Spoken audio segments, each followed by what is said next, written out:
ಗಮನಿಸಿದ್ದೇನೆ.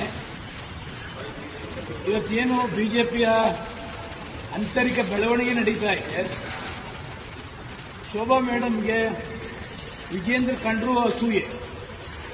ಅಧ್ಯಕ್ಷ ಆಗಿರ್ತಕ್ಕಂಥದ್ದು ಶೋಭಾ ಮೇಡಮ್ ಸಹಿಸಕ್ಕಾಗ್ತಾ ಇಲ್ಲ. ಅದೇ ರೀತಿಯಲ್ಲಿ ಆರ್ ಅಶೋಕರಿಗೂ ಕೂಡ ವಿರೋಧ ಪಕ್ಷದ ನಾಯಕ ಆಗಿರ್ತಕ್ಕಂಥದ್ದು ಶೋಭಾ ಕರಂದ್ಲಾಜೆಗೆ ಅಸೂಯೆ.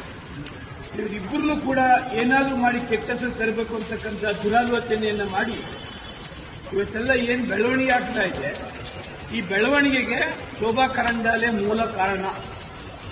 ಇವರಿಬ್ಬರನ್ನು ರಾಜಕೀಯವಾಗಿ ಮುಗಿಸಿದ್ರೆ ನಾನು ರಾಜಕೀಯವಾಗಿ ಇನ್ನೂ ಮೇಲ್ ಬರ್ಬೋದು ಅಂತಕ್ಕಂಥ ಆಕಾಂಕ್ಷೆಯನ್ನ ಈ ಅಮ್ಮ ಇಟ್ಕೊಂಡಿದ್ದಾರೆ.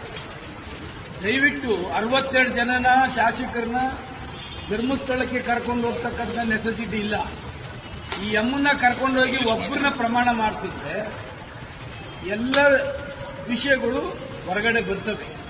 ಗಮನಿಸಿದ್ದೇನೆ. ಇವತ್ತೇನು ಬಿಜೆಪಿಯ ಆಂತರಿಕ ಬೆಳವಣಿಗೆ ನಡೀತಾ ಇದೆ, ಶೋಭಾ ಮೇಡಮ್ಗೆ ವಿಜೇಂದ್ರ ಕಂಡ್ರು ಅಸೂಯೆ. ಅಧ್ಯಕ್ಷ ಆಗಿರ್ತಕ್ಕಂಥದ್ದು ಶೋಭಾ ಮೇಡಮ್ ಸಹಿಸಕ್ಕಾಗ್ತಾ ಇಲ್ಲ.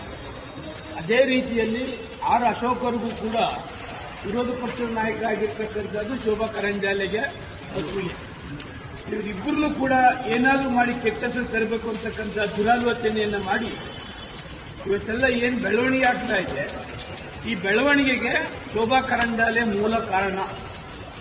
ಇವರಿಬ್ಬರನ್ನು ರಾಜಕೀಯವಾಗಿ ಮುಗಿಸಿದ್ರೆ ನಾನು ರಾಜಕೀಯವಾಗಿ ಇನ್ನೂ ಮೇಲ್ ಬರ್ಬೋದು ಅಂತಕ್ಕಂಥ ಆಕಾಂಕ್ಷೆಯನ್ನ ಈ ಅಮ್ಮ ಇಟ್ಕೊಂಡಿದ್ದಾರೆ. ದಯವಿಟ್ಟು 62 ಜನನ ಶಾಸಕರನ್ನ ಧರ್ಮಸ್ಥಳಕ್ಕೆ ಕರ್ಕೊಂಡು ಹೋಗ್ತಕ್ಕಂಥ ನೆಸೆಸಿಟಿ ಇಲ್ಲ. ಈ ಅಮ್ಮನ್ನ ಕರ್ಕೊಂಡೋಗಿ ಒಬ್ಬರನ್ನ ಪ್ರಮಾಣ ಮಾಡ್ತಿದ್ರೆ ಎಲ್ಲ ವಿಷಯಗಳು ಹೊರಗಡೆ ಬರ್ತವೆ.